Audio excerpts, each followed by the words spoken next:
Hey everyone, LordDavon here again, and today I am bringing you a device from Innokin. It's basically what happens when you take this and turn it into this.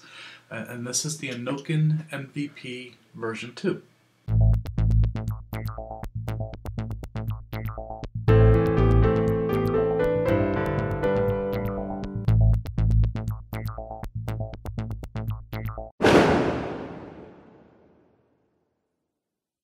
So the Innokin MVP version 2 is a new version or new revision, that's a new version, of their original MVP. And this time around they have added some nice changes to it. It warrants a version 2.0. They have it now, it will do variable wattage as well as the variable voltage. Now the variable voltage goes from 3.3 to 5 volts. The variable wattage goes from 6 to 11 watts in 0.5 increments, or half watt increments. They added an ohm meter and a battery level. So pretty nice. It has some aesthetic changes to it.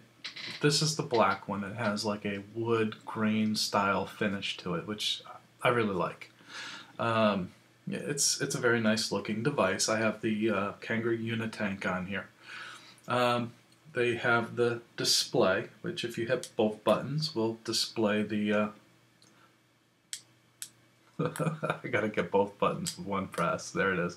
The ohms at the atomizer, and then the remaining voltage on the battery. Now it has a 2600 milliamp battery, and at the bottom it still has the charging system, because you can plug your cell phone in here to charge it, or any USB device that needs charging, which is kind of nice.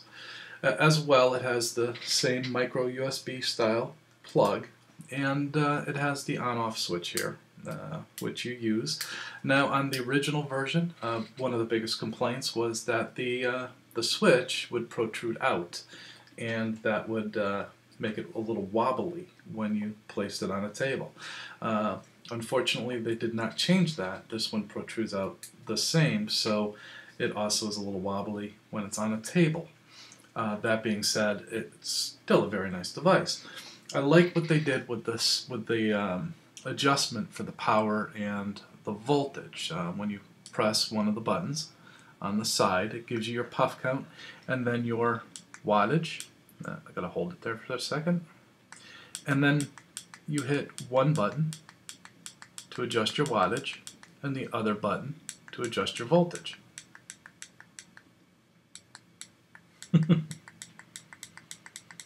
As you see, it does a round robin, because if you hit the other button, it goes straight into power. I'm going to take this back up to 11.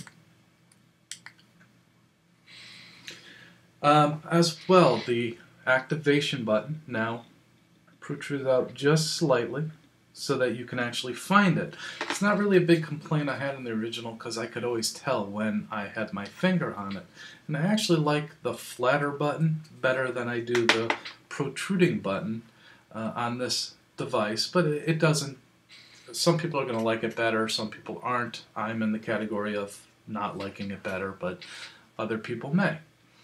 Now, it has the same style connector as the original. Now I have the beauty ring on here, and if I take the beauty ring off, you'll see that I still have the standard 510 connector, as well as the Ego threading and the Ego style head. So I can put on anything, like a Kangaroo T3, Pro Tanks, you name it, everything seems to fit and work on here.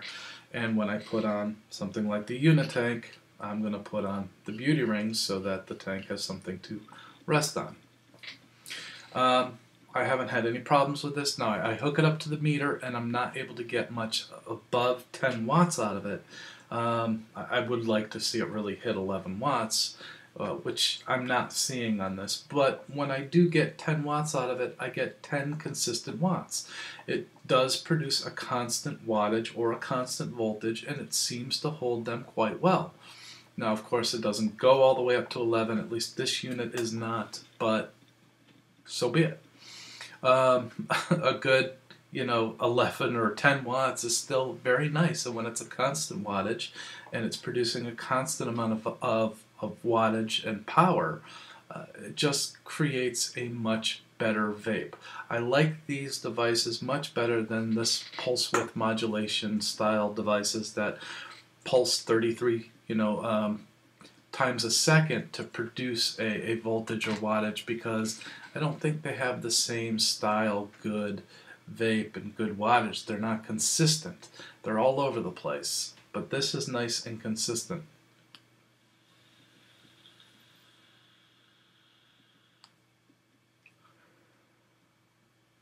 I really like it. Something else I like that they have changed is that the metal, the top and the bottom, which I think they use a mixture of nickel and zinc, has a matte style finish, whereas the original was almost that mirror gloss style finish. And I like it better. I just do. It's my preference, I guess. It's a nice looking unit.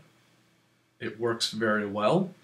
It provides a very good vape. I don't know what else to say. It's not very expensive out there. I'm sure you can find them for 50, 60 bucks, and well worth it if you were to pick one up.